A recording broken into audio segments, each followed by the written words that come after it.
আমি শুধু সেটাতেই ব্যস্ত।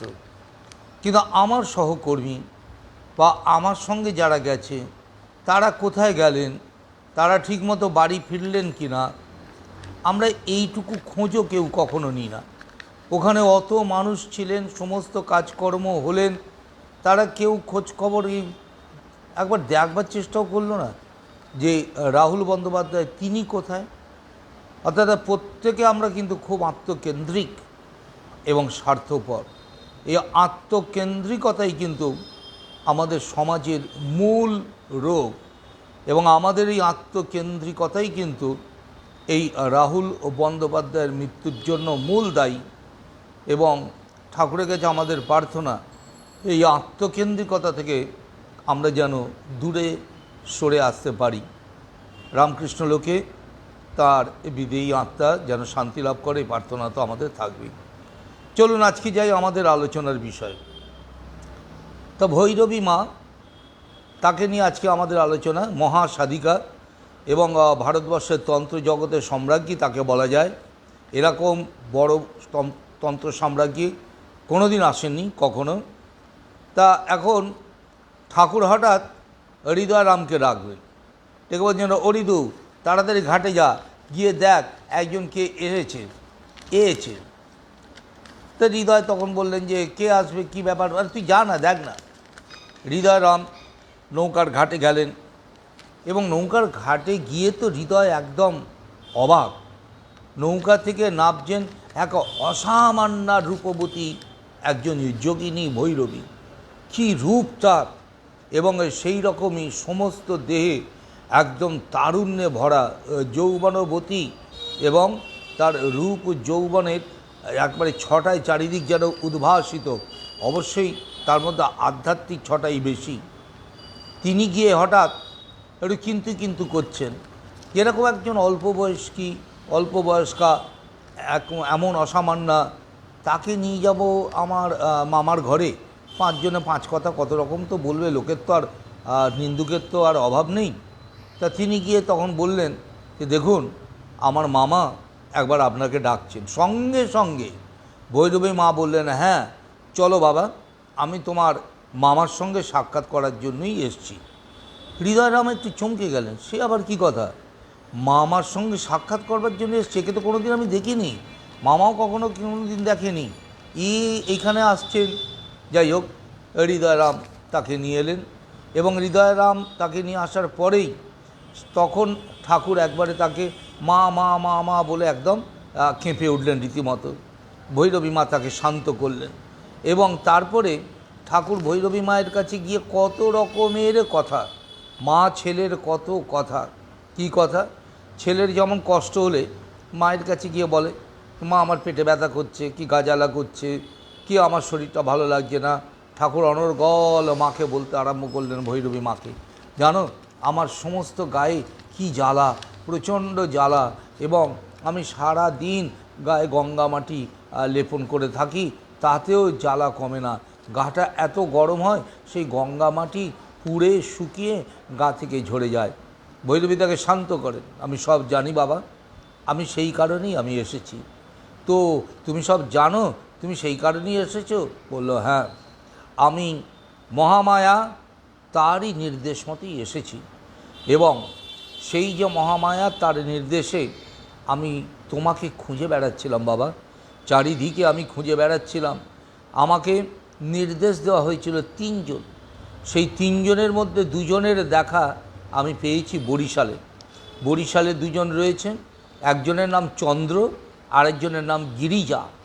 এই চন্দ্র আর গিরিজা, তাদেরকে আমি দেখা দিয়েছি, তাদেরকে আমি তন্ত্র সাধনা করেছি, কিন্তু তারা দুজনেই খুব উচ্চমার্গের সাধক ছিলেন, কিন্তু তারা তাদের সিদ্ধাইতে আটকে গেলেন। তাদের মধ্যে এমনই এক সিদ্ধাই এসে গেল, সেইখানেই ঠাকুর বলতেন বারবার, সিদ্ধাই দেখানো ভালো না, ওগুলো ম্যাজিকের ভেলকি, সাধক সেখানেই আটকে যায়, এবং তারা ওই সিদ্ধাই দেখাতে গিয়ে সেইখানেই তারা আটকে গেলেন, তারা আর অগ্রসর হতে পারলেন না। তারপরেই আমি ঘুরতে ঘুরতে এলাম, এইখানে এসে আমি তোমার দেখা পেলাম। তোমার কোনো চিন্তা নেই, তোমার যে ভাব, এসব মহাভাব, এসব অষ্টসাত্ত্বিক লক্ষণ, এগুলো তুমি বুঝবে না, আমি ক্রমশ বুঝিয়ে দেব। যাই হোক, মথুরবাবুর কাছেও খবর গেল, সবার কাছে খবর গেল, এবং ভৈরবী মা তিনি থাকবেন পঞ্চবটির কাছে, তিনি আপন মনে থাকবেন এবং তিনি স্বহস্তে রান্না বান্না করবেন।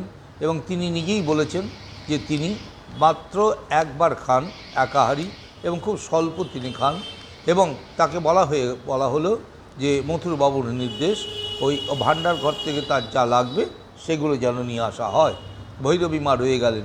এবারে এইখানে শুরু হবে নানান রকমের লীলা। ঠাকুর আসছেন, ঠাকুরের নানা ভাব দেখে ভৈরবী মা ক্রমশ অবাক হয়ে যাচ্ছেন। ভৈরবী মায়ের গলায় সবসময় একটা রামশিলা ঝুলত, এবং রামশিলাকে না খাইয়ে ভৈরবী মা কোনো কিছু খেতেন না। এবং ঠাকুরকে তিনি এসে ঠাকুরের গায়ে চন্দন লেপে দিলেন এবং মথুরবাবুকে বললেন, দেখো মথুরবাবু, এই যে ঠাকুরের যে লক্ষণ, এগুলো কবিরাজিতে সারবে না। এই যোগজ ব্যাধি কবিরাজের কোনো কম্য নয়, এ হচ্ছে অষ্টসাত্ত্বিক ভাব, এ হচ্ছে মহাভাব। মথুরবাবু বুঝলেন না সেটা কীরকম জিনিস। বললেন, বড় বড় সাধক যারা, সেই সব সাধকদের এই রকম একটা মহাভাব হয়। তখন মথুরবাবু বললেন, হ্যাঁ, আমরাও ভেবেছিলাম যে হয়তো কঠোর ব্রহ্মচর্য পালনের জন্য এই রকম তার মধ্যে এরম বিকার দেখা দিচ্ছে, তার ব্রহ্মচর্য ভঙ্গ করাবার চেষ্টা করেও তো আমরা ব্যর্থ হয়েছি।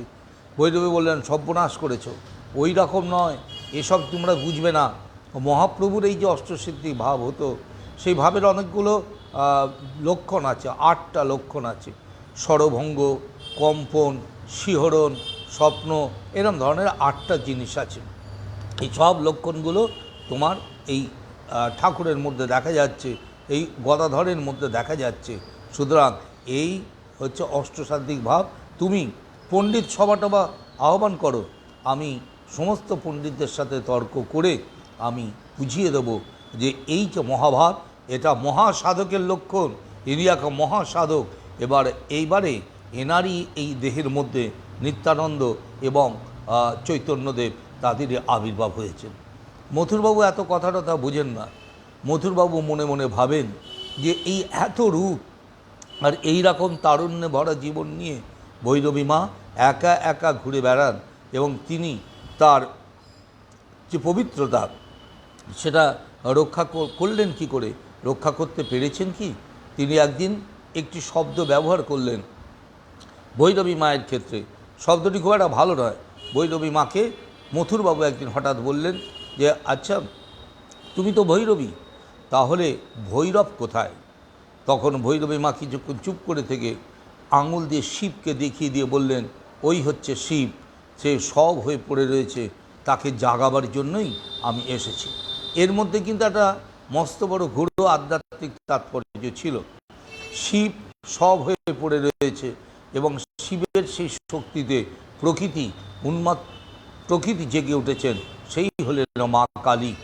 এবারে তিনি এসছেন সেই সব শিবকে জাগাতে, এবং সেটারই আধ্যাত্মিক তাৎপর্য হলো তিনি এসেছেন শ্রীরামকৃষ্ণদেবকে জাগাতে। মথুরবাবু অনেক পরে কিন্তু ভৈরবী মায়ের কাছে গিয়ে দুঃখ প্রকাশ করেছিলেন যে, মা, আমি তো তখন বুঝতে পারিনি, আমি তখন তোমাকে এইরকম ধরনের কথাবার্তা বলে দিয়েছিলাম। যাই হোক, ভৈরবী মা কোনো কিছুই মনে করেন না, সেখানে তিনি থাকেন। এইবারে ভৈরবী মা একদিন দেখছেন যে তিনি আপন মনে সেই বালক রামলীলা রামচন্দ্রকে না খাইয়ে, তিনি কিন্তু কখনো রঘুবীরকে না খাইয়ে তিনি কিন্তু কখনো খাদ্য গ্রহণ করবেন না। পঞ্চবটির বনে ভৈরবী মা আপন মনে রান্নাবান্না করছেন, রান্নাবান্না করে তিনি ওই রাম বিগ্রহকে খাওয়াবেন। এই রকম অবস্থায় চোখ বুজে তিনি ভোগ নিবেদন করলেন। তার সামনে ভোগ রয়েছে, ভৈরবী মা চোখ বুজে পড়ে রয়েছেন, আর সেই ঘর থেকে একেবারে টলমল করতে করতে করতে করতে ঠাকুর বেরিয়ে এলেন। এবং ঠাকুর যেন কীরকম যেন মাদকাসক্ত টলমল করছেন, করতে করতে এসে ভৈরবী মায়ের সামনে এসে সেইখানে তার নিবেদিত ভোগ সব নিজের মুখে পুড়ে দিলেন। তারপরেই ভৈরবী মা চোখ মেলে তাকালেন এবং ভৈরবী মায়ের মনে দারুণ তৃপ্তি, দারুণ আনন্দিত, তার দু চোখে আনন্দের অশ্রু। ঠাকুর কিন্তু ভয় পেয়ে গেলেন, এবং ঠাকুর ভয় পেয়ে গিয়ে বললেন, দেখো গো, এটা যে কেমন হয় আমি বুঝতে পারি না, হঠাৎ আমার মধ্যে এইরকম একটা ভাব আসে আর আমি টলমল করতে করতে কত কি করে ফেলি আমি কিছুই জানি না। তখন ভৈরবী মা বললেন, তুমি ঠিক করেছো বাবা, তোমারই দেওয়া যে ভোগ, তোমাকেই যে নিবেদন করা ভোগ, তা তো তুমিই গ্রহণ করেছো। তখন ভৈরবী মা তার গলায় ঝোলা সেই রামশিলা নিয়ে গিয়ে গঙ্গায় বিসর্জন দিলেন, যে আর এই শিলা বহন করার দরকার নেই, আমি এই যাকে দেখবার জন্য আমি এসেছি তাকে আমি পেয়ে গেছি। মথুরবাবু তিনি ভৈরবী মায়ের সাথে নানান রকম কথাবার্তা বলেন, অনেক কিছু বলেন, এবং ভৈরবী মা তখন তাকে বলছেন যে দেখো মথুর, ইনিই হচ্ছেন অবতার। মথুরবাবু তিনি অনেক শাস্ত্রভাস্ত্র পড়েছেন, তিনি বলছেন কেন, আমাদের পুরাণে তো বলা আছে 10 জন অবতার, 10 জনের চেয়ে বেশি অবতার তো আর হয় না। তখন ভৈরবী মা বলেছেন, কিন্তু কে বলেছে তোমার 10 জনের চেয়ে বেশি অবতার হয় না? ভাগবতে রয়েছে 24 জন অবতারের কথা। তাছাড়া শ্রীহরি ব্যাস তিনি বলেছেন যে যুগে যুগে অসংখ্য অবতার পুরুষ আসতেই পারেন, এবং এই অবতার যে সেটি আমি প্রমাণ করে ছাড়ব। তখন ঠাকুর আপন মনে ফ্যাল করে ওদের দিকে তাকিয়ে থাকেন, কি কথা বলছেন না বলছেন ঠাকুর যেন কিছুই বোঝে না। হৃদয়রাম নানান রকম কথাবার্তা বলেন, ঠাকুরের সঙ্গে ভৈরবী মায়ের সঙ্গে কথাবার্তা বলেন। ভৈরবী মাকে হৃদয়রাম একদিন বলছেন যে জানো, কত রকমের কত ঘটনা হয়। আমাদের ঠাকুরের খুড়তুতো দাদা হলধারী, তার নাম হচ্ছে রামতারক। এই হলধারী তিনি ছিলেন ওই বৈষ্ণব, এবং বৈষ্ণব মতে তিনি সাধনা করতেন, এবং বৈষ্ণবদের একটা সাধনা ছিল পরকীয়া সাধনা, এবং পরকীয়া সাধনার যখন ওই রামতারক করছেন, হলধারী যখন করছেন, সেই সময় তাকে নিয়ে ওই আমাদের দক্ষিণেশ্বরে নানান লোকে নানান রকম ব্যঙ্গ ট্যাঙ্গ করতো। এসব প্রেম টেমের ব্যাপার, এটা বৈষ্ণব ধর্মের মধ্যে আছে। সেই বৈষ্ণব ধর্মের ওই অপূর্ব তত্ত্ব যারা বোঝেন না, তারা একটু ঠাট্টা করেন।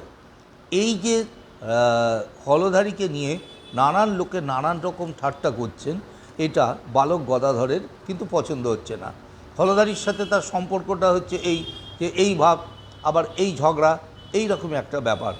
হলধারী কিন্তু খুব পণ্ডিত লোক, এবং অনেক পড়াশোনা করেছেন, শাস্ত্র তিনি জানেন, এবং গদাধর সব জায়গায় বলে বেড়ান যে আমার দাদা হলধারী খুব পণ্ডিত, ও খুব শাস্ত্র জানে, ও অনেক কিছু জানে।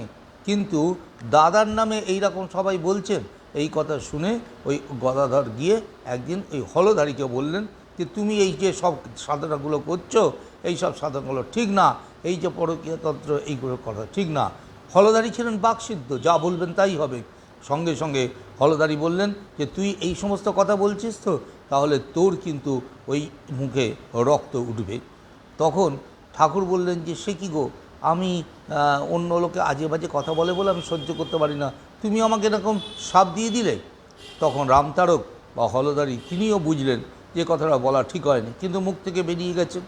হৃদয়রামের কাছে এই কথাটা শুনে ভৈরবী মা বললেন, বাহ, এটা তো খুব উত্তম কথা তুমি বললে, এই কথাটা হয়েছে ঠিকই। তখন হৃদয়রাম বলছেন কেন, তুমি আমাকে একটু বুঝিয়ে দাও। তখন ভৈরবী মা বুঝিয়ে দিলেন যে শোনো, এই হঠযোগের সাধনা এ বড় কঠোর সাধনা। এই সাধনা করতে করতে একটা সময় জড় সমাধি হয়ে যায়। তখন কি হয়, ওই সুষুমকাণ্ড থেকে রক্ত একেবারে মাথায় উঠে যায়। মাথায় উঠে গেলেই সেই জড় সমাধি মানে মৃত্যু, তাকে আর বাস্তব জীবনে ফিরিয়ে আনা যাবে না। তোমার মামা এই রকম কঠোর হঠযোগ সাধনা করতে শুরু করেছিলেন, এবং এইটা করতে করতে সুষমাকাণ্ড দিয়ে রক্ত একদম মাথায় উঠে যেত। ওই হলধারীর অভিশাপের বলে কিছুটা রক্ত তার ওই মুখ থেকে বেরিয়ে গেল, ফলে সে বেঁচে গেল। এটা ভালো, এটা ঈশ্বরেরই নির্দেশে এই কাজগুলোই হয়েছে। যাই হোক, এই রকমভাবেই ভৈরবী মা আছেন। একদিন মথুরবাবু তিনি ভৈরবী মায়ের কাছে আসছেন, এবং ভৈরবী মা মথুরবাবুকে বলছেন, তুমিও কমজন নয়, তুমিও অনেক মহাপুণ্যবান, নাহলে এই রকম একজন মহাসাধকের কাছে তুমি আসতে না। তখন ভৈরবী মাকে মথুরবাবুও বললেন যে হ্যাঁ, আমি বুঝতে পারছি না আমি কি। একদিন রানীমা হঠাৎ আমাকে ডেকে বললেন যে গাজীপীর তাকে স্বপ্ন দিয়েছেন। কি স্বপ্ন দিয়েছেন? এর আগে তো রানীমাকে মা স্বয়ং স্বপ্ন দিয়ে বলেছিলেন যে না, বারাণসীতে আর যাওয়ার দরকার নেই, বারাণসীর সমস্ত যা কিছু তুই করবি তা এখানে বসেই করতে পারবি। গঙ্গার পশ্চিমকূল, বারাণসী সমকূল, তা তুই ওই রকম গঙ্গার পশ্চিম পারে সেইখানে তুই আমার মন্দির স্থাপন করে তুই আমাকে পুজো কর। কিন্তু ওই উত্তরপাড়া বালি এই অঞ্চলে মথুরবাবু অনেক চেষ্টা করেও একটাও জমি পেলেন না যে জমিতে ওই মন্দির স্থাপন করা যাবে, কারণ কৈবর্তের মন্দির পেরিয়ে গঙ্গায় নামতে তখনকার সমাজের কেউ রাজি নন। যাই হোক, এইবারে ওই মথুরবাবু তখন কি করলেন, হাওড়ার ওই কলকাতার দিকে চলে গেলেন শোনিতপুর, এবং ওই শোনিতপুরে কুর্মাকৃতি একটা জমি তিনি পেলেন। সেখানে ওই কুর্মাকৃতি জমির ঠিক একটা পাশে একটা মস্ত বড় বটগাছ, সেই বটগাছে গাজী পীর বসবাস করতেন। তিনি হিন্দুদেরও গাজী, মুসলমানদেরও গাজী, সর্বধর্মের তিনি আছেন। তিনি স্বপ্ন দিয়েছিলেন হেস্টিকে। হেস্টি তিনি ছিলেন সুপ্রিম কোর্টের অ্যাটর্নি, তার ইচ্ছা ছিল যে ওখানে তিনি চটকল করবেন, কিন্তু হেস্টিকে গাজী বলেছিলেন যে এখানে তুমি চটকল করো না, এখানে এক মহাসাধক আসবেন, সেই মহাসাধক এসে এখানে সাধনা করবেন। এবং তখন ওই হেস্টি সে কথা শোনেননি, না শোনার ফলে তার পারিবারিক বিপর্যয় ঘটে এসেছিল। যাই হোক, একদিকে কবরস্থান, একদিকে ওই রকম একটা জমি, সে যেন পুরো শ্মশান, সেই জায়গায় 42 বিঘে জমি ক্রয় করে সেই মন্দির হলো। মথুরবাবু তখন ভৈরবী মাকে বললেন যে এই মন্দির হলো, এবং রানী যে স্বপ্ন দেখলেন এক মহাসাধক আসবেন, আমরা আজকে বুঝতে পারছি সেই মহাসাধকই আমাদের এই বাবা। ভৈরবী মা বললেন, হ্যাঁ তুমি ঠিকই বলেছ, কালে কালে কারো অনেক অনেক কিছু হবে, তুমি জানো না আমি কেন এসেছি। মথুরবাবু বললেন ভৈরবী মাকে যে মা, আমাকে এই বাবা আমাকে গুবড়ে পোকা বলে, যে আমার গায়ে নাকি গোবর টোবর লেগে আছে সব সময়, ওই বিষয় আশয় এইসবের গোবরে লেগে আছে। তখন ভৈরবী মা হেসে বললেন যে তোমাকে এটা বলেছে, শেষেরটা বলেনি, এটা তো একটা শেষ আছে। তখন বললেন যে না, সেটা বলেনি। ভৈরবী মা বলছেন তাহলে আমি বলি শোনো, সেই বিখ্যাত একটি গল্প, একটা গুবড়ে পোকা সে সবসময় গোবরের মধ্যেই থাকে। মৌমাছি এসে তাকে বলল যে ওরে, ওই সবসময় গোবরের মধ্যে না থেকে তুই আয়, এসে ফুলের মধ্যে বস, ফুলের মধু পান কর, দেখ ফুলের মধু কত সুন্দর। বারবার মৌমাছি বলাতে গুবড়ে পোকা একদিন গিয়ে পদ্মের উপর বসলো, কিন্তু গুবড়ে পোকা ওই মধুর কোনো স্বাদই পেল না। মৌমাছিকে বলল তুমি বললে যে এখানে বসতে, কই আমি তো এর কিছু স্বাদ ফাদ তো কোনো কিছু পাচ্ছি না, কি যে তুমি বললে বাবু। মৌমাছি তখন দেখলো যে তাহলে মুশকিল তো। তখন মৌমাছি বুঝলো যে ও ফুলের ওপরে বসলেও ওর গায়ে কিন্তু গোবর লেগে আছে। তখন মৌমাছি বলল যে যা, ওই গঙ্গার জলে ভালো করে স্নান টান করে এসে তারপরে তুই এখানে বস। গুবড়ে পোকা ওই গঙ্গায় ভালো করে স্নান করলো, সমস্ত গোবর ধুয়ে গেল। তারপরে যখন পদ্মের ওপর এলো, হুল ফোটাতে পারছে না, তখন তাকে বলা হলো যে চেষ্টা কর, তোর হুলটা তো ভোঁতা হয়ে গেছে। অনেক চেষ্টা করার পর তারপরে হুলটা ফোটালো, ফুটিয়ে এই গুবড়ে পোকা মধুপান যেই করলো তার সাথে বিভোর হয়ে গেল, সেখান থেকে আর সরে এলো না। অপরাহ্ন হওয়ার সময় পদ্ম কী করলো, তার ফুলের পাপড়িটা মুড়ে গেল, এবং গুবড়ে পোকাটা ভেতরেই রইল আর ফুলের পাপড়িটা মুড়ে গেল। তারপরে অপরাহ্নে এই ফুলটাকে নিয়ে পূজারি চলে গেলেন, এবং পূজারি চলে গিয়ে শিব মন্দিরে এসে শিবের মাথায় এই ফুলটা দিলেন, ভেতরে সেই গুবড়ে পোকাটা রইল। সারাদিন ধরে সেই শিবের মাথার উপরে থেকে পূজার সমাপন যখন হলো, তখন ওই যে পূজারি তিনি সব ফুলগুলোকে নিয়ে গঙ্গার মধ্যে ভাসান দিলেন, আর এই গঙ্গার জলে ওই পদ্মের ভেতরে থাকা গুবড়ে পোকাও ভাসতে ভাসতে চলল। এবং মৌমাছি যখন তার কাছে এলো, তখন সে মৌমাছিকে বলল, ভাই আমি মধুর স্বাদে বিভোর, আমি এখন গঙ্গা স্নান করেছি, আমি এখন গঙ্গা বক্ষে আমি চললাম, আমি দেবতার জায়গায় ঠাঁই পেলাম, আমি এখন চলেছি আমার আধ্যাত্মিক পূর্ণতার দিকে, আমি আর ফিরব না। মথুরবাবু, তোমারও ঠিক সেমরা একই রকম অবস্থা, তোমার বিষয় আশয় কিছুটা লেগে আছে, সেই জন্য তুমি পূর্ণ স্বাদটা, আধ্যাত্মিক যে মাধুর্য, সেই স্বাদটা তুমি পাচ্ছ না। যাই হোক, এই রকমভাবে সব কিছু খেলা চলছে আস্তে আস্তে ধীরে ধীরে। তারপরে এই এত অষ্টসাত্ত্বিক ভাব দেখে মথুরবাবু তখন ভৈরবী মাকে বলছেন যে আচ্ছা, এই রকম ভাব এগুলো মানে এটা থেকে কি মুক্তি কীভাবে হবে, বা কেন এইরকম হচ্ছে। তখন ভৈরবী মা বললেন, দেখো বাবা, আমি এসেছি একটা বিশেষ কারণে। কী কারণে আপনি এসেছেন? না, আমি এসেছি যে এতদিন ধরে এই যে গদাধর, এই গদাধর সে আপন খেয়াল খুশিতে সমস্ত কাজকর্ম করে চলেছিল। আমি এসেছি এবারে ওকে শাস্ত্র মতে শিক্ষা দিতে, এবং শাস্ত্র মতে আস্তে আস্তে তাকে শিক্ষা দিতে হবে। আমি এখন এসেছি, আমার পরে আরও অনেকে আসবেন, ধীরে ধীরে ধীরে ধীরে আসবে, তারপরে জাগবে একটা মহাশক্তি, ওর মধ্যেই জাগবে, ওর মধ্যে দিয়েই কিন্তু নতুন যুগের বেদান্ত উপনিষদ একদম সুন্দর রূপে বেরোবে, মানুষের ঘরে ঘরে পৌঁছে যাবে, এবং ওই সাধকের পেছনে পেছনে শাস্ত্র কিন্তু এগিয়ে যায়, শাস্ত্র সাধককে অনুসরণ করে, নতুন এক আধ্যাত্মিক যুগের সৃষ্টি হবে, এক আধ্যাত্মিক মহাপ্লাবন আসবে। আমি সেই পথটা দেখাবার জন্য এসেছি, এবং আমাকে এখন আমার এই কাজগুলো করতে দাও। এবং তার জানো, আমি সেদিনকে হৃদয়কে বলছিলাম, হৃদয় আমাকে বললেন যে উনি যখন পুজো করে, তোমার বাবা যখন পুজো করে কিরম ভাব তন্ময় হয়ে পুজো করে। ভৈরবী তখন বললেন যে আমি তখন ওকে বললাম যে দেখো, আমাদের বেদে বলা আছে যে দেবতা হয়ে দেবতার পুজো করে, একজন দেবতা তিনিও কিন্তু দেবতার পুজো করেন, উনি তাই করছেন বাবা, এটার কোনো রকম কোনো অসুবিধা কিছু নেই। এর ভেতরে হঠাৎ একদিন একজন শিখ, তার নাম কুঁয়ার সিং, তিনি ওই যে কবরটা আছে, কবরের ঠিক পাশে অনেকটা দূরে একটা সেনা ছাউনি ছিল, সেখানে এই পাঞ্জাবি কুঁয়ার সিং তিনি কিন্তু আছেন। ওই কুঁয়ার সিং এসে ঠাকুরের কাছে তাকে প্রণাম জানায়, ঠাকুরকে নানা রকম কথাবার্তা বলে। তা কুঁয়ার সিংকে বলা হলো, কী ব্যাপার, তুমি তো ধর্মের শিখ, তা তুমি কেন এখানে আসছো? তখন কুঁয়ার সিং বললেন যে ওনার যখন সমাধি হয়, সেই সমাধি হওয়ার পর থেকে তিনি আবার একদম সাধারণ স্তরে ওনাকে আমরা নেমে আসতে দেখেছি। একজন মস্ত বড় মহাসাধক, তিনিই পারেন সমাধির জায়গা থেকে এই রকম সাধারণ স্তরে আবার নেমে আসতে। আমাদের গুরু নানক পাচ্ছেন, আর ইনিও পারেন, এনার মধ্যেই রয়েছে সেই গুরু নানক। তাই আমি বারবার এরকমভাবে আসি। এইবারে শুরু হলো ঠাকুরের নানান রকম লীলা। ভৈরবী মাকে ঠাকুর একবার প্রশ্ন করছেন যে মা, সবাই তো বলে যে ঈশ্বর নাকি অবাং মনস্গোচর, ঈশ্বরকে নাকি বাক্য আর মনের অতীত, তাকে নাকি বাক্য আর মন দিয়ে পাওয়া যায় না।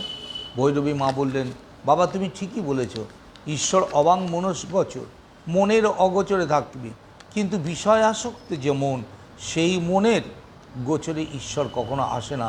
কিন্তু ঈশ্বরের প্রেমে মাতোয়ার যে মন, সেই মনের মধ্যে কিন্তু ঈশ্বর আসেন। অবাং মনস্গোচর ঠিকই, কিন্তু মনটা যদি ঈশ্বরমুখী হয়, মন যদি ঈশ্বরে নিবেদিত হয়, বিষয়াসক্ত থেকে যদি সম্পূর্ণ মুক্ত হয়, তখন সেই মনে কিন্তু ঈশ্বর আসেন। ভৈরবী মা আরও তাকে বললেন যে দেখো বাবা, সাধনা করতে করতে করতে করতে সাধকের একটা সুন্দর চোখের সৃষ্টি হয়, এই চোখটাকে বলা হয় দিব্যচক্ষু, এবং এই দিব্যচক্ষু দিয়ে কিন্তু সাধক সে কিন্তু ঈশ্বরকে দেখতে পায়, তাই ঈশ্বরকে কিন্তু দেখা যায়।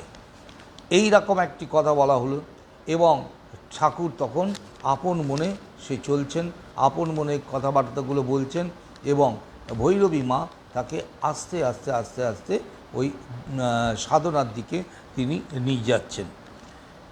বিষ্ণুক্রান্তা সেখানে 64টি তন্ত্রের কথা বলা হয়েছে। ভৈরবী মা এইবারে ঠাকুরকে বললেন, বাবা এবারে এই 64টি তন্ত্র তোমাকে একে একে শিক্ষা করতে হবে, আমি তোমাকে একে একে একে একে এই 64টি তন্ত্র তোমাকে শিক্ষা দেব, এবং এরপরে এই 64টি তন্ত্র আমি এর জন্যই শিখে এসেছি, তোমাকে এই তন্ত্র মতে শিক্ষা দেব। ঠাকুর তখন ভৈরবী মায়ের কাছে দীক্ষা নিলেন। এর আগে আমি বলেছিলাম আপনাদের যে তিনি আগেই দক্ষিণেশ্বরের আগেই শক্তিমন্ত্রের কেনারাম ভট্টাচার্যের কাছে তিনি দীক্ষা নিয়েছিলেন। মথুরবাবু তিনি একদিন হঠাৎ তাকে বললেন যে তোমার নাম এই গদাধর, তাকে অনেকে গদাই বলে, এসব কি নাম, এই নামগুলো খুব একটা ভালো নয়, আমি তোমার নাম দিলাম রামকৃষ্ণ। অনেকে বলেন যে রামকৃষ্ণ নামটা নাকি ভৈরবী মা দিয়েছিলেন, কিন্তু বেশিরভাগের মত অনুযায়ী মথুরবাবুই তাকে রামকৃষ্ণ নামটি দিয়েছিলেন। যাই হোক, এই রামকৃষ্ণ তাকে এই তন্ত্রমন্ত্রে দীক্ষা দিলেন ভৈরবী মা, এবং একে একে 64টি তন্ত্র তিনি একদম সুন্দরভাবে রপ্ত করলেন। তান্ত্রিকদের অনেক রকমের আচার, অনেক রকমের ক্রিয়াকলাপ রয়েছে। আপনারা অনেকে জানেন যে তান্ত্রিকদের কখনো ত্রিমুণ্ডী আসন, কখনো পঞ্চমুণ্ডী আসন, আসনের চারিধারে 5টা মাথা, 3টে মুন্ড, আরও নানান রকম অনেক উপাচার টুপাচার এইসবগুলো আছে। ঠাকুর কিন্তু এইগুলোর থেকে সব মুক্ত হলেন। তন্ত্রকে তিনি এই সমস্ত মানে যেটা আমরা সাধারণভাবে আমাদের বেশ গা গুলিয়ে ওঠে এই সব আচার বিচার, মানে আমরা যেটাকে বলি ব্যভিচার দুষ্ট, সেই জায়গা থেকে তন্ত্রকে কিন্তু তিনি সরিয়ে আনলেন। তন্ত্রকে একদম বিশুদ্ধ করলেন। ওর মধ্যে ওই রকম সুরার ব্যাপার, ওই রকম নিষিদ্ধ মাংসের ব্যাপার, তারপরে আরও আছে, সেগুলো আমি এখানে আলোচনা করতেও পারবো না।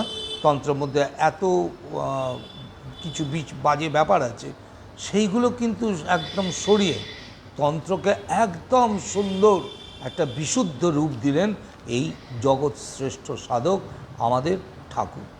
কিন্তু ঠাকুরের এই যে যেটাকে আমরা পাগলামি বলেছি, এগুলো তো আর যাচ্ছেই না। মথুরবাবু তো সবসময় ভাবছেন নানান রকম।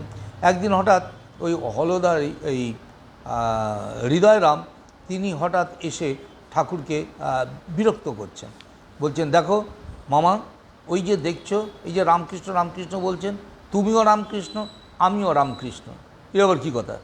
ঠাকুরকে বলছেন, হ্যাঁ মামা, ধরো তুমিও রামকৃষ্ণ আমিও রামকৃষ্ণ, এই যে ব্রহ্মজ্ঞানী টানি সব বলছো, সর্বভূতে সেই একই লোক আছে, তুমি আর আমরা দুজনেই তো এক, তুমিও যদি রামকৃষ্ণ আমিও তাহলে রামকৃষ্ণ, তাহলে এইখানে আমরা কেন পড়ে আছি? চলো আমরা বেরিয়ে আমরা চারিদিকে মানুষের কাছে বলি, এবং মানুষের কাছে বলে বলে আমরা মানুষকে উদ্ধার করি, এই জায়গা থেকে আমরা বেরিয়ে আসি।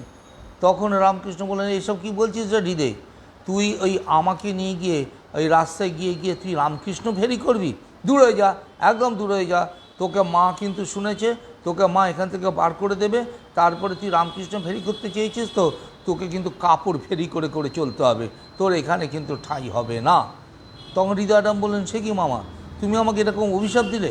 সঙ্গে সঙ্গে ওই ঠাকুর তখন রামকৃষ্ণ তখন বললেন যে, না রে না, আমি তো কাউকে অভিশাপ দিতে চাই না, কিন্তু আমি কেন এ কথা বলে ফেললুম কে জানে, মা আমাকে বললেন আর আমিও ঠিক এই কথা বলে ফেললুম, আমি বুঝতেই পারছি না আমি কেন বললাম, কিসের জন্য বললাম। যাই হোক, এইরকম অবস্থায় আমরা কিন্তু পরবর্তীকালে দেখব এই হৃদয়রাম মুখোপাধ্যায় তার কিন্তু ঠিক ওই পরিণতিই ঘটেছিল। ঠাকুর জগৎ চলে গেলেন, দক্ষিণেশ্বরে কিন্তু পূজারী হিসেবে হৃদয়রাম ছিলেন, কিন্তু হৃদয়রাম তখন নিজেকে ওই ঠাকুর রামকৃষ্ণ মনে করতে শুরু করতেন। ঠাকুর যা করতে আরম্ভ করলেন তিনিও তাই করতে শুরু করলেন, কিন্তু তিনি তো আর রামকৃষ্ণ নন, সুতরাং তাকে ওই আশ্রম থেকে বিতাড়িত করা হলো, এবং পরবর্তীকালে হৃদয়রাম কিন্তু কাপড় ফেরি করেই তার সংসারগুলো চালিয়েছিলেন। যাই হোক, এই রকম অবস্থা যখন চলছে, ঠাকুরের যখন এই রকম অবস্থা চলছে, তখন হৃদয়রাম হঠাৎ ভৈরবী মা হৃদয়রামকে বললেন, আচ্ছা হৃদয়, তোমাদের এই মন্দিরে আমরা রাধাকৃষ্ণের আর শ্রীকৃষ্ণের দুটো মূর্তি দেখতে পাচ্ছি, কী ব্যাপার? তখন হৃদয় বললেন যে একটা মূর্তি এ হলো জগমোহন, আর রাধা তার নাম হচ্ছে জগমোহিনী। আসলে জন্মাষ্টমীর দিন একটি ঘটনা ঘটেছিল।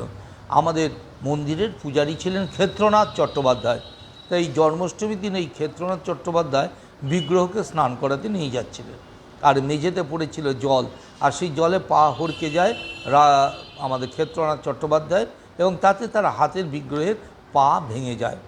এবং সেই সময় তো মামা অনেক ছোট, মামা যখন অনেক ছোট থাকে তখনও এত কিছু কথাবার্তা এত কিছু জানেও না, তখন আমার বড় মামাই পুজো টুজো করতো। সেই সময় রানী সমস্ত পণ্ডিতদের ডাকলেন, এবং সেই পণ্ডিতদের সামনে আমার মামা সেখানে বললেন যে জামাইয়ের যদি একটি পা ভাঙে তাহলে কি জামাইকে বিসর্জন দিয়ে নতুন জামাই আনবেন রানীমা? তখন ভৈরবী বললেন, বাহ, এ তো ঠিক কথাই বলেছেন। বললেন সেই থেকে ওই আমার ছোটো মামাই ওই বিগ্রহের পাটা জুড়ে দিল, এমনভাবে জুড়ে দিল কেউ ধরতে পারলো না। কিন্তু পুরনোপন্থী অনেকেই ছিলেন, তারা কিছুতেই এই ঘটনা মানতে পারলেন না, সুতরাং তাদের জন্য আবার একটি নতুন বিগ্রহ আনা হলো, আর এই পুরনো বিগ্রহও রাখা হলো। এইভাবে এই দুটো বিগ্রহ নিয়েই করা হলো। এইবারে ঠাকুরের মধ্যে নানান রকম ভাব আসত। একবার একজনকে ঠাকুর বললেন যে কামারপুকুর থেকে ঠাকুর যখন যাচ্ছিলেন কোনো একটি জায়গায়, সম্ভবত শিয়রে, তখন ঠাকুর লক্ষ্য করলেন যে তার ভেতর থেকে দুটি ছোট ছোট বালক বেরিয়ে এসছে।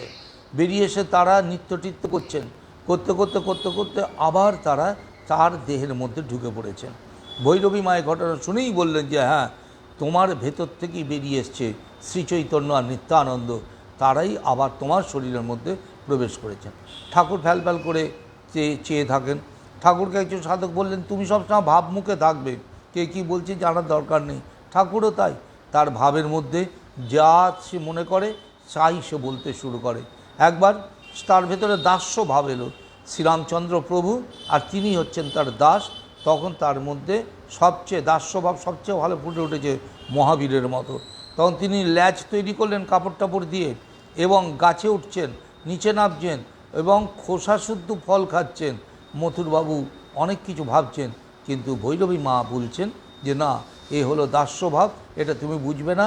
এবং এই জিনিস মহাপ্রভুরও হয়েছিল, এবং তিনি শ্রীকৃষ্ণ চৈতন্য বা অন্যান্য অনেকগুলো গ্রন্থ এর মধ্যে কিন্তু উল্লেখ আছে।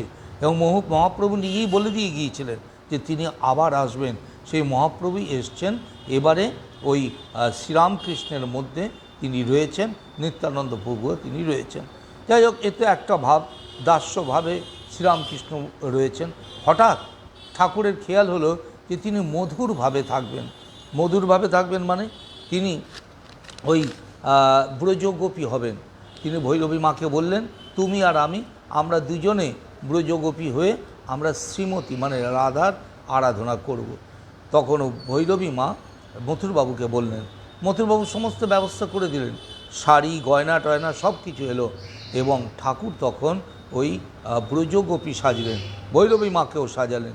ঠাকুর যখন ভৈরবী মা তো নারী, তিনি ব্রজগোপী সেজেছেন, কোনো ব্যাপার নেই, কিন্তু ঠাকুর যে ব্রজগোপী সাজলেন, তখন ঠাকুরের মধ্যে কিন্তু সমস্ত স্ত্রী লক্ষণগুলো ফুটে উঠল। তাকে দেখে কেউ আর পুরুষ ভাবতে পারছেন না, তিনি যেন সম্পূর্ণরূপে স্ত্রী। একটা পূর্ণ স্ত্রীর শরীরে যা যা লক্ষণ থাকে মানসিক শারীরিকগতভাবে, সেগুলো সব আশ্চর্যের ব্যাপার, সেগুলো সবই কিন্তু ঠাকুরের মধ্যে দেখা গেল। এই রকমভাবে হঠাৎ ঠাকুর কিন্তু শ্রীমতীর দর্শন পেলেন, এবং তিনি দেখলেন যে ভাবের ঘোরে তিনি দেখলেন কিছুটা দূরে শ্রী রাধা দাঁড়িয়ে আছেন, এবং আস্তে আস্তে শ্রী রাধা এসে তার শরীরের মধ্যে মিলে গেলেন। এরপরে তিনি আবার শ্রীকৃষ্ণের সাধনা শুরু করলেন, এবং শ্রীকৃষ্ণের সাধনা যখন শুরু করলেন তখন আবার তিনি শ্রীকৃষ্ণকেও দেখেছেন, এবং তাকে দেখতে দেখতে একই ঘটনা ঘটল, শ্রীকৃষ্ণ এসে যেন তারই শরীরে তিনি যেন প্রবেশ করলেন। ঠাকুর যখন এরকম স্ত্রীলোক সাজলেন তখন তাকে ধরা যেত না। কীরকম, জানবাজারে মথুরবাবু একবার ঠাকুরকে নিয়ে গিয়েছিলেন, এবং ওই স্ত্রী সেজে মথুরবাবুর মেয়ে মহলে, নারী মহলে ঠাকুর কিন্তু প্রবেশ করেছিলেন জানবাজারে। এবং ঠাকুর যখন জানবাজারের নারী মহলে যখন প্রবেশ করলেন, তখন মথুরবাবু তো তাকে চিনতে পারলেনই না, এমনকি তার সাথে যে দিনরাত থাকে হৃদয়রাম, সেই হৃদয়রামও কিন্তু তাকে চিনতে পারেননি। যে তাকে মথুরবাবু বললেন, বলো তো কোনটি তোমার মামা, কিন্তু সেটা তিনি বলতে পারেননি, এবং এইভাবেও তিনি কিন্তু সম্পূর্ণ সফল হলেন। এরপরে পণ্ডিত সভা হলো, এবং পণ্ডিত সভায় ভৈরবী মা অকাট্য যুক্তি দিয়ে তিনি প্রমাণ করে দিলেন যে ঠাকুর হচ্ছেন অবতার। ঠাকুরের মধ্যে সমস্ত লক্ষণ, যে সমস্ত লক্ষণ আছে, এই সব লক্ষণগুলোকে শাস্ত্রীয় ব্যাখ্যা করে ভৈরবী মা প্রমাণ করলেন যে তিনি অবতার। রানী গৌরী পণ্ডিতকে নিয়ে এলেন। গৌরী পণ্ডিত এসে আবার আরও এক স্টেপ এগিয়ে গিয়ে তিনি বললেন, না, তিনি অবতার নন, তিনি অবতারই। যে শক্তি থেকে সমস্ত অবতারদের সৃষ্টি হয়, ইনি হচ্ছেন সেই পূর্ণ ব্রহ্ম, ইনি হলেন পূর্ণ ব্রহ্ম। ভর্তাভারী বলে বাগানে একটা মালি ছিল, দক্ষিণেশ্বরের মালি ছিল ভর্তাভারী। ভর্তাভারীর সাথে ঠাকুরের খুব ভাব। একদিন এই ভর্তাভারী ঠাকুরকে এসে প্রশ্ন করলেন যে যেন ঠাকুর আমার মনের একটা প্রশ্ন ঘুরঘুর করে, আমি কোথাও উত্তর পাইনি। বলো দেখি ঠাকুর, কোন জিনিস একেবারে উচ্ছিষ্ট হয়নি? ভর্তাবাড়ির এই প্রশ্ন শুনে ঠাকুর সঙ্গে সঙ্গে বললেন, ওরে ব্রহ্মা, ব্রহ্ম যে কী তা কেউ বলতে পারেনি, সেই জন্য ব্রহ্মই একমাত্র বিশুদ্ধ, তাকে কেউ তার স্বরূপটা বলতেও পারেনি। এই ভর্তাবাড়ির সাথেও তার খুবই আলাপ। এইবারে এখানে জটাধারী এলেন, তারপরে এলেন আমাদের দক্ষিণেশ্বরে ওই তোতাপুরী, অদ্বৈত বাদের প্রবক্তা তোতাপুরী। কিন্তু জটাধারী আর ওই তোতাপুরীর সেই বিষয়টি কিন্তু আমি আজকের এই আলোচনার মধ্যে আমি আনছি না। আমি তোতাপুরীকে নিয়ে একদিন আলাদা স্বতন্ত্র আলোচনা করব। আজকে আমি ওই অংশটা থেকে একটুখানি সরে আসছি, কারণ তাহলে এই আলোচনাটা আমি আজকে ভৈরবী মাকে নিয়েই থাকছি। ভৈরবী মা তিনি কিন্তু ওই অদ্বৈত পথে ঠাকুর যে সাধনা করবেন সেটা ঠিক খুব একটা পছন্দ করেননি। যাই হোক, পছন্দ না করলে কী হবে, ঠাকুর তো ছাড়বার পাত্র নয়, ঠাকুর তিনি ওই অদ্বৈত পথেও তিনি সাধনা করলেন।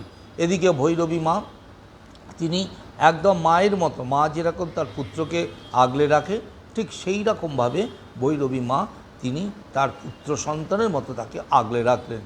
এবং ভৈরবী মা তিনি বুঝতে পারলেন যে জগদম্বা তাকে কোন কাজে পাঠিয়েছে। ভৈরবী মায়ের এক অদ্ভুত দর্শন হলো, তিনি যেন শুনতে পাচ্ছেন যে যজ্ঞেশ্বরী ভৈরবী, তুমি কিসের জন্য ভৈরবী হয়েছ, তুমি কিসের জন্য যজ্ঞেশ্বরী হয়েছ তুমি জানো?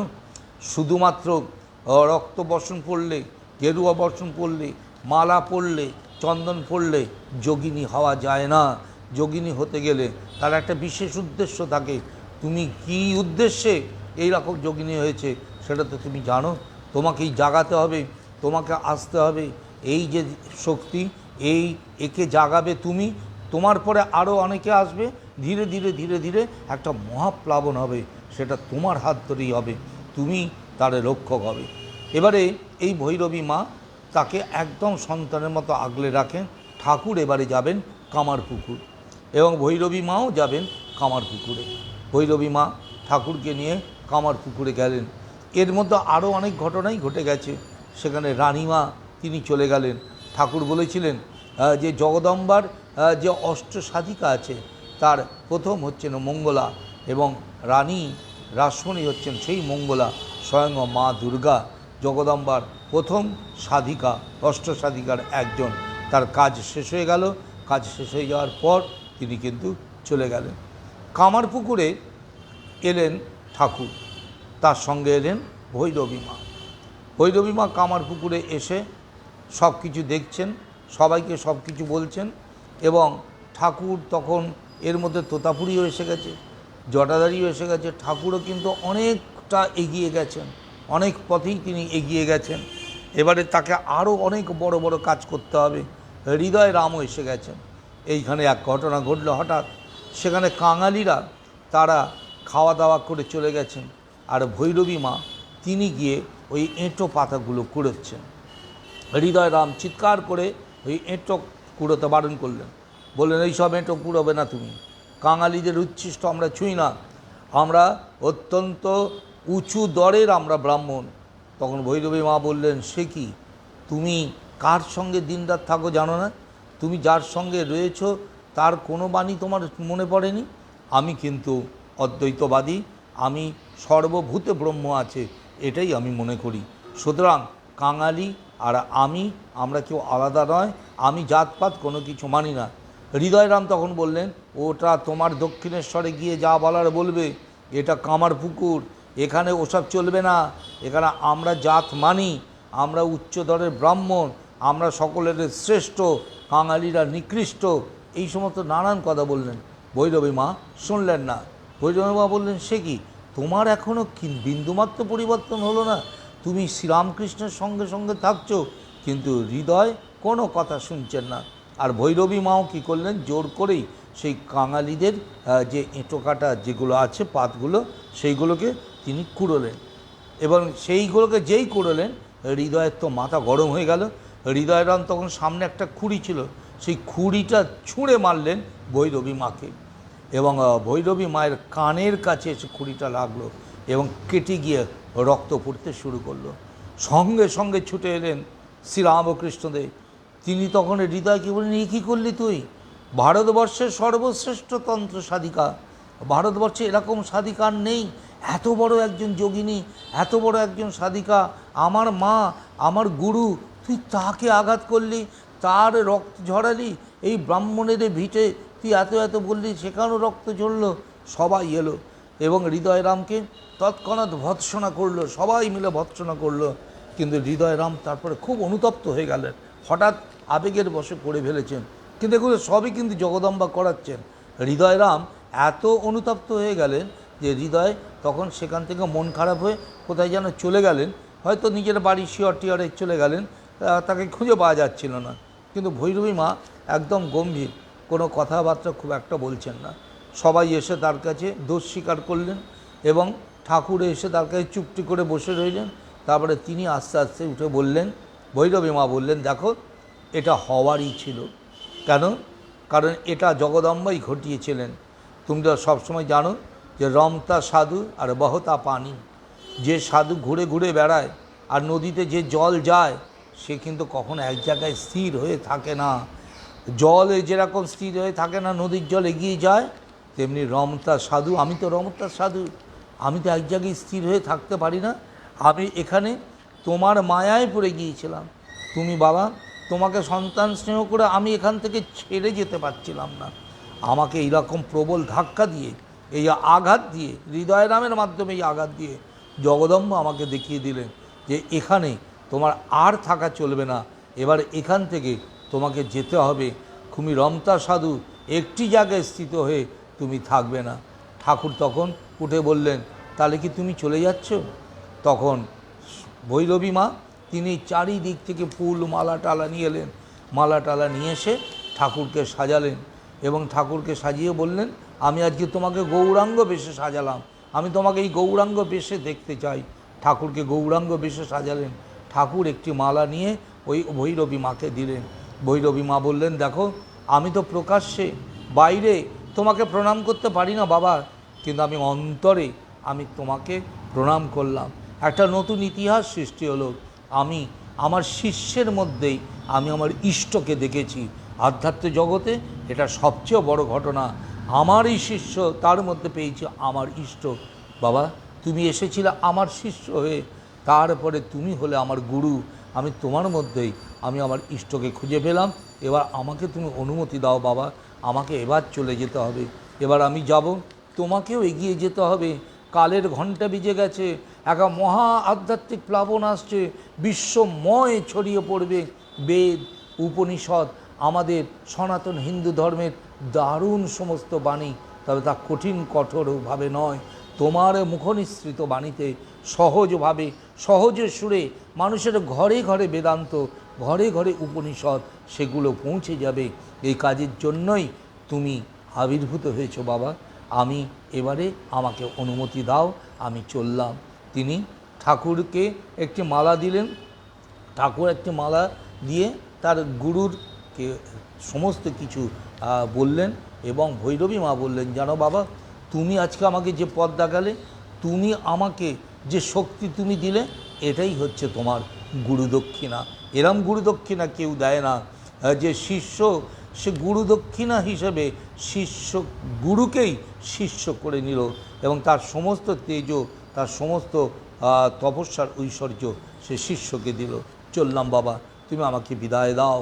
এবং ভৈরবী মা তার কাঁধের মধ্যে ঝুলিটা নিলেন এবং তার মাথায় হাত দিয়ে আশীর্বাদ করলেন। কামারপুকুরবাসী তারা সবাই দাঁড়িয়ে রইল ওই কাঁধে ঝুলিটা নিয়ে। ভৈরবী মা ওই গ্রামের রাস্তা দিয়ে হেঁটে হেঁটে হেঁটে হেঁটে চলে গেলেন সেই মহাকালের দিকে। এই ভৈরবী মা চলে গেলেন এবং ঠাকুর আবার অনাগত ভবিষ্যতের দিকে গেলেন। পরবর্তীকালে আমরা শুনব আরও বড় ঘটনা, ঠাকুর আসছেন এবং তারপরে ঠাকুর যখন তার সমস্ত শিষ্য সন্তানদের পাবেন, তাদের নিয়ে আবার নতুন করে লীলা হবে। ঠাকুরকে প্রণাম, ভৈরবী মাকে শতকোটি প্রণাম, ঠাকুর মা স্বামীজিকে প্রণাম জানিয়ে আজকের এই সুন্দর পরিবেশ আপনারা সবাই শুনলেন, মন দিয়ে শুনলেন। আপনাদের কাছেও আমি আমার কৃতজ্ঞতা জানিয়ে আজকের আলোচনা এখানেই বিশ্রাম দিলাম। নমস্কার, জয় শ্রীরামকৃষ্ণ।